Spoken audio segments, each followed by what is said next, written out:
صفحہ نمبر 18۔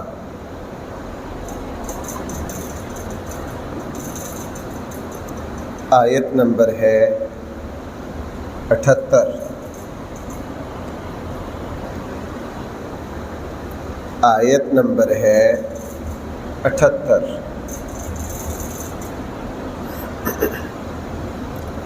بسم اللہ الرحمن الرحیم۔ الحمد للہ رب العالمین والصلاة والسلام على سید الانبیاء والمرسلین وعلى آلہ واصحابہ اجمعین۔ اما بعد فاعوذ باللہ من الشیطان الرجیم۔ بسم اللہ الرحمن الرحیم۔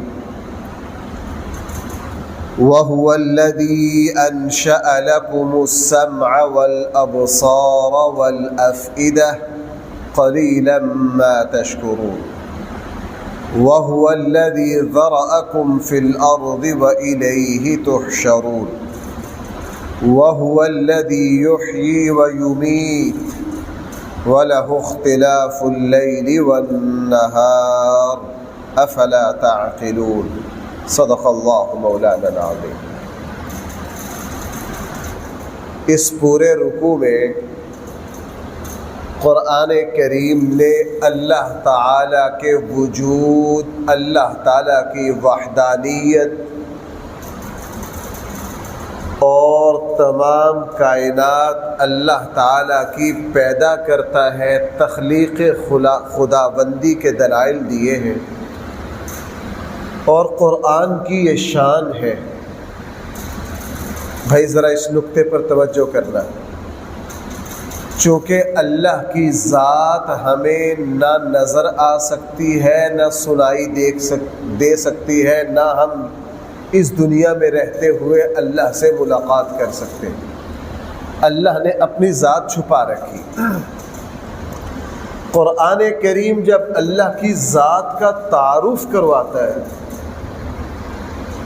چونکہ ذات خداوندی ہماری سمجھ میں نہیں آ سکتی، ہمارے احاطہ علم میں نہیں آ سکتی، اس لیے اللہ تعالیٰ نے قرآن کریم نے اللہ تعالیٰ کی ذات کی جو صفات بیان کی ہے نا، وہ اتنی عام اور اتنی واضح ہے کہ ہر فطرت، ہر درجے کے انسان کو 1 منٹ میں سمجھ آ جاتی۔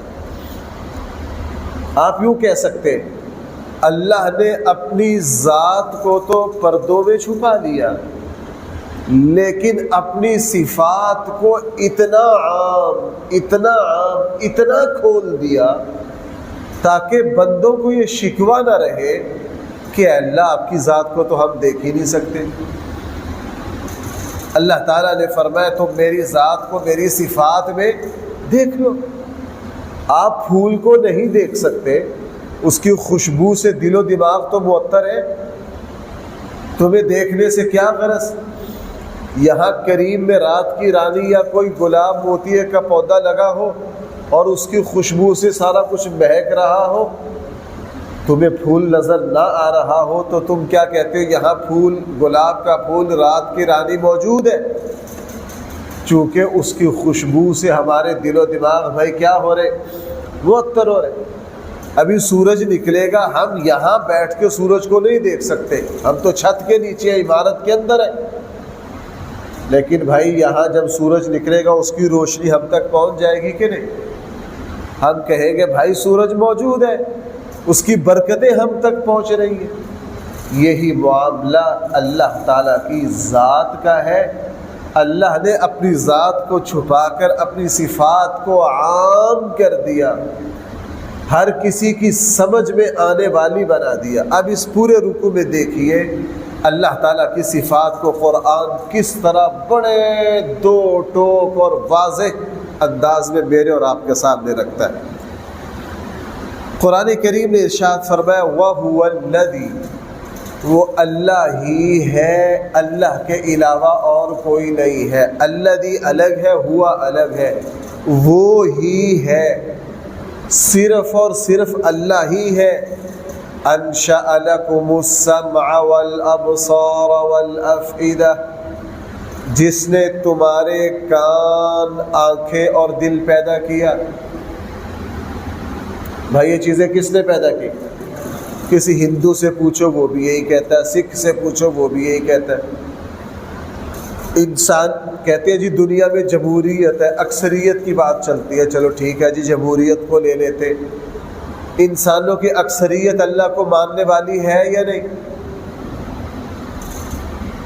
تو اس جمہوریت کو بھی تو لے لو۔ ویسے تو ہر جگہ دنیا جمہوریت جمہوریت، اکثریت کی رائے معتبر ہے۔ بھئی اچھی بات ہے، اکثریت کی رائے معتبر ہے۔ ہمیشہ انسانی تاریخ میں بھائی اکثریت اللہ کے وجود کو ماننے والوں کی رہی ہے یا اللہ کے وجود کے نہ ماننے والوں کی رہی ہے؟ اللہ کے وجود کو ماننے والوں کی رہی ہے ہمیشہ اکثریت۔ تو اصول جمہوریت پر بھی اللہ کا وجود بھائی 100% کیا ہے؟ ثابت ہے۔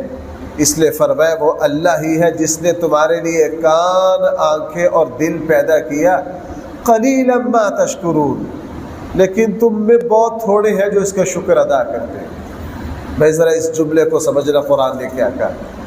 ہم نے تمہارے اعضاء، آنکھیں، کان، دل پیدا کیا، تم نے غور ہی نہیں کیا کہ یہ کتنی اللہ کی قدرت کا شاہکار ہے؟ آپ ذرا اپنے دل پر غور کرو یار، اس کے اندر اللہ نے اختیارات اور پسند اور ناپسند کی کتنی بڑی طاقت رکھ دی، خیالات کا کتنا بڑا انبار، اس دل کے اوپر پوری زندگی کی رونقیں کھڑی ہیں۔ اور یہ جو آنکھ ہے، اللہ جل جلالہ نے اس میں کیا کیا کمالات پیدا کیے۔ آپ کم سے کم کسی آنکھ کے ڈاکٹر کے پاس بیٹھ کر اس کی باتیں سنو، حیران ہو جاؤ گے، واہ میرے اللہ، آپ نے اس آنکھ میں کیا کیا جہان چھپا دی۔ لیکن آگے قرآن نے فرمایا بہت تھوڑے ہیں جو کیا کرتے ہیں۔ کیا مطلب؟ بہت تھوڑے ہیں جو کان اور آنکھ اور دل کو ہمارے حکم کے مطابق چلاتے، بہت تھوڑے ہیں جو وہیں دیکھتے ہیں جہاں دیکھنے کا حکم ہے، وہاں نہیں دیکھتے جہاں ان کو دیکھنے کا حکم ہے، بہت تھوڑے ہیں جو وہی بات سنتے ہیں جس کو سننے کا حکم ہے، بہت تھوڑے ہیں جس بات کو سننے کا حکم نہیں ہے اس کو سنتے نہیں، بہت تھوڑے ہیں جو اپنے دل کو گندے خیالات، عقائد، نظریات سے پاک رکھتے، اپنے دل کی صفائی کا اہتمام کرتے۔ ہمارے آقا صلی اللہ علیہ وسلم نے کیا فرمایا؟ لوہے کی طرح دل پر بھی کیا چڑھ جاتا ہے؟ زنگ چڑھ جاتا ہے۔ بہت تھوڑے ہیں جو دل کے زنگ کو صاف کرتے۔ صحابہ اکرام نے پوچھا یہ جو دل کا زنگ ہے یہ کس سے صاف ہوگا؟ فرمایا یہ قرآن کریم سے صاف ہوگا، یہ ذکر اللہ سے صاف ہوگا۔ بھائی کس سے صاف ہوگا؟ اللہ کے ذکر سے، قرآن کی تلاوت سے یہ دل کی گندگی صاف ہوگی۔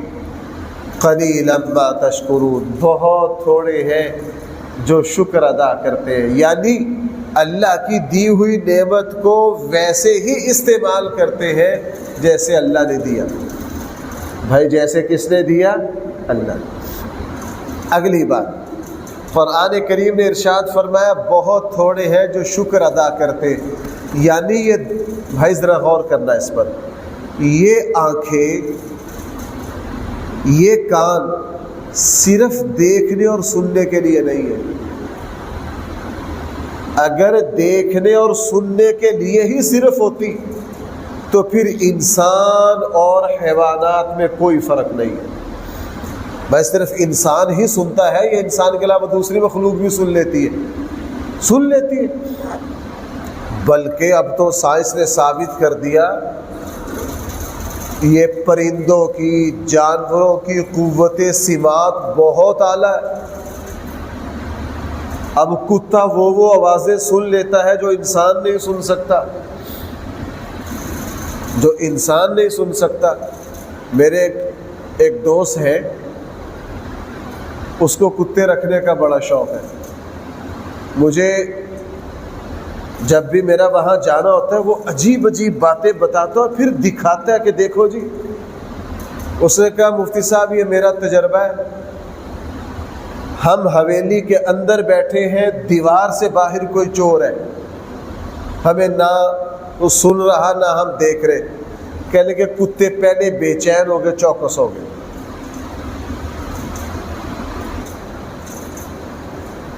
کہنے لگے جی میں نے خود تجربہ کیا ہے، میں یہاں بیٹھا ہوں، میرے یہ کتے یہاں بیٹھے، اچانک بیٹھے بٹھائے بے چین ہو گئے، بھاگنے لگ گئے، شور مچانے لگ گئے اور مجھے متوجہ کر رہے۔ کہنے لگے میں بڑا حیران، ان کو کیا ہوا؟ ان کو جھڑکا، بیٹھ گئے، 2 منٹ کے بعد پھر بے چین ہو گئے۔ میں بہت حیران، یہ کیا ہوا؟ کہنے لگے گھنٹے کے بعد پتہ چلا کہ ساتھ والے گھر میں ڈکیتی ہو رہی تھی۔ ساتھ والے گھر میں کیا ہو رہی تھی؟ کہنے لگے میں حیران رہ گیا کہ ان کتوں کی حس اتنا کام کر رہی ہے۔ تو بھائی جو میں آپ سے عرض کرنا چاہتا ہوں، آنکھ، کان، دل، ان کا مقصد صرف دیکھنا اور سننا اور سمجھنا نہیں ہے۔ اگر صرف اتنا ہی مقصد ہو، یہ تو جانور بھی کرتے۔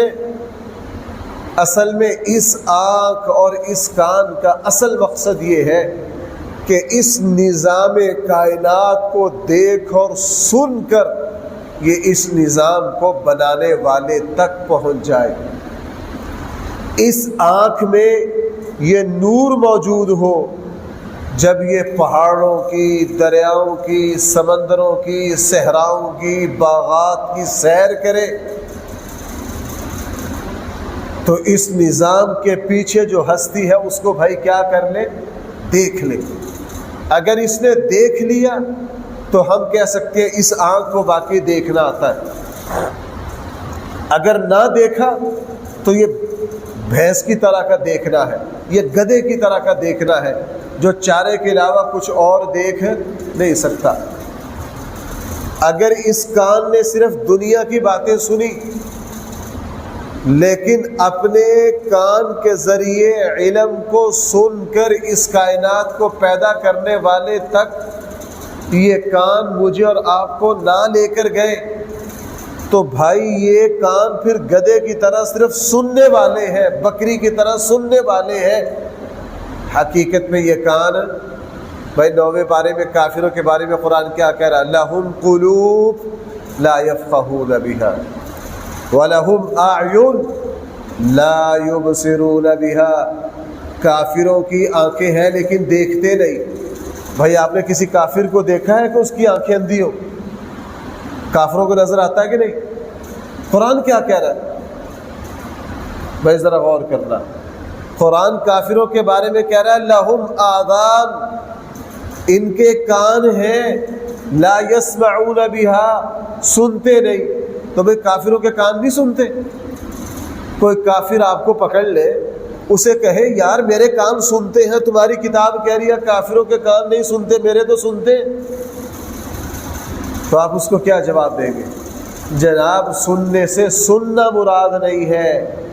قرآن کی اس آیت کا سیاق و سباق پڑھ کے دیکھو، قرآن کہہ رہا ہے اصل میں آوازوں کو سننا کوئی کمال نہیں ہے، اس کان کے ذریعے صحیح قرآن، انبیاء کی تعلیمات کو سن کر اللہ تک پہنچا دے یہ کان، تو پھر واقعی سننے والے۔ یہ آنکھیں اس نظام کو دیکھ کر ہمیں کہاں تک پہنچا دے؟ اللہ تک۔ تو یہ واقعی ہی آنکھیں ہیں۔ یہ دل یہی نہیں کہ ابھی یوں کہہ دے کہ آپ نے فلاں چیز کا ناشتہ کرنا ہے، آج فلاں چیز کھانی پینی ہے، یہ تو جانور والا دل ہوا۔ حقیقی دل وہ ہے جس میں اشہد ان لا الہ الا اللہ سما جائے۔ حقیقی دل وہ ہے جس کے اندر اشہد ان محمدًا عبدہ و رسولہ سما جائے۔ حضرت عثمان بن مظعون رضی اللہ عنہ اللہ کے نبی کے دوست تھے بچپن کے. اللہ کے نبی نے فرمایا ایمان لے آؤ، لے آئے. اوپر سے دوستی کا حق ادا کرنے کے لیے. بعض دفعہ بندہ کے ایسے دوست ہوتے ہیں بندہ ان کی بات کو موڑ نہیں سکتا. بعد میں قرآن کی ایک آیت سنی، اس آیت کا سننا تھا کہ دل میں ایمان اترا. پھر رسول اللہ صلی اللہ علیہ وسلم کے پاس آئے، چونکہ بچپن کے یار تھے. کہا اللہ کے حبیب میں آپ کے کہنے پر ایمان لے آیا دوستی کا حق سمجھتے ہوئے، لیکن میرے دل میں کوئی ایمان نہیں. آج میں نے قرآن کی فلاں آیت سنی ہے تو وہ جو اوپر ایمان تھا آج وہ کہاں اتر گیا ہے؟ وہ دل میں اتر گیا ہے. اس لیے بھائیوں میں آپ کو ایک مثال ذرا غور کرنا. ایک بندہ کافر ہے، اللہ کو نہیں مانتا، لیکن آنکھیں بالکل ٹھیک، کان بالکل ٹھیک، ناک بالکل ٹھیک، جسم کے اعضاء بالکل ٹھیک. اس کے مقابلے میں ایک مسلمان ہے، مومن ہے، کامل الایمان ہے، متقی پرہیزگار ہے، نظر کمزور ہے، اینک لگا رکھی ہے، قوت سماعت کمزور ہے، کان پہ آلہ لگا رکھا ہے، جسم سے بھی معذور ہے. جو قرآن مجھے اور آپ کو سمجھانا چاہ رہا ہے اس اعتبار سے ان میں سے تندرست کون ہے، بیمار کون ہے؟ کافر سب کچھ ٹھیک ہونے کے باوجود کیا ہے؟ بیمار. اور یہ مسلمان ظاہری اعضاء کے کمزور ہونے کے باوجود بھی کیا ہے؟ یہ تندرست ہے. رسول اللہ صلی اللہ علیہ وسلم کے پاس ایک گونگی باندی کو لایا گیا. اللہ کے نبی کے پاس کس کو لایا گیا؟ ایک گونگی باندی کو لایا گیا، بول نہیں سکتی تھی. آپ کو پتا ہے جو بول نہ سکے وہ سن بھی نہیں سکتا. اب اس کے ایمان کا فیصلہ کرنا تھا، اس کے ایمان کا فیصلہ کرنا تھا. رسول اللہ صلی اللہ علیہ وسلم سے نے اشارے سے پوچھا اللہ کدھر ہے؟ اس نے کہا اوپر. اس نے کہا کدھر؟ اللہ کے نبی نے فرمایا یہ مومنہ ہے. یہ کیا ہے؟ یہ مومنہ ہے. اب گونگا جو ہے نہ اس کے کان کام کرے نہ زبان کام کرے، لیکن وہ اللہ کو پہچانتا ہو. آپ ذرا تبلیغی جماعت کے نظام میں دیکھیے گونگوں کی جماعتیں چلتی. بھائی کیا کرتی ہے؟ ریونڈ میں گونگوں کا شعبہ الگ ہے. ایک مرتبہ میں وہاں گونگوں کا بیان ہو رہا تھا، اشارے سے ایک گونگا بیان کر رہا.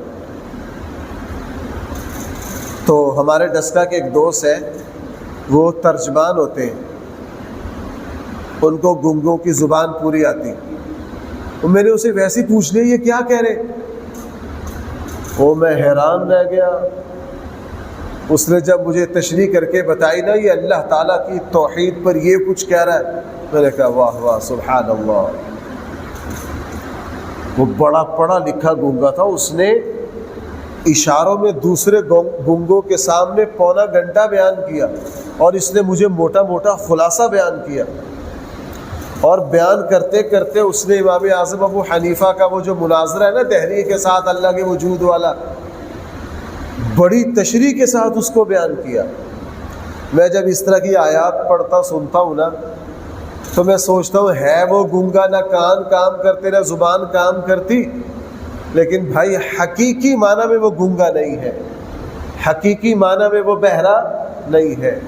جو اپنے اللہ کی سنتا ہے، جو اپنے اللہ کو دیکھتا ہے، جو اپنے اللہ کی قدرت کو بیان کرتا ہے، بھائی وہ گونگا اور بہرا ہو نہیں سکتا. گونگا اور بہرا تو وہ فاسق و فاجر، وہ کافر ہے جس کے سارے اعضاء تندرست ہیں لیکن اس کے دل میں اللہ کی معرفت اور اللہ کی پہچان نہیں ہے.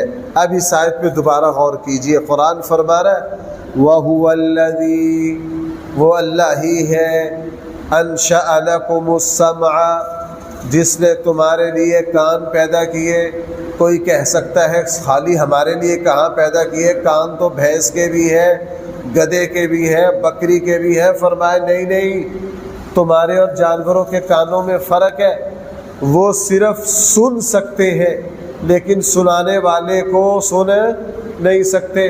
تم انسان ہو، تم صرف سن نہیں سکتے، جس نے یہ سننے والے کان پیدا کی ہے تم اس کی بھی سن سکتے ہو۔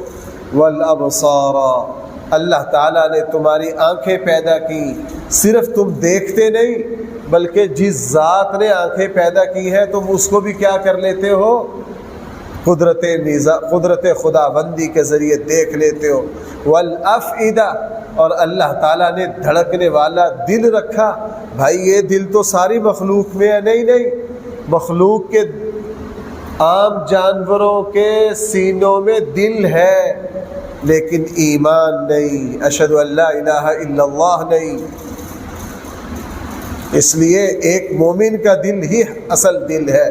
قلیلا ما تشکرون، بہت تھوڑے ہیں جو ان نعمتوں کو اللہ کے حکم کے مطابق استعمال کرتے ہیں، دل و دماغ اور آنکھوں کو استعمال کر کے اللہ تک پہنچتے ہیں۔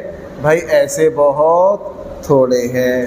یہ سلسلہ کلام چل رہا ہے، انشاءاللہ اس آیت سے کل دوبارہ چلیں گے۔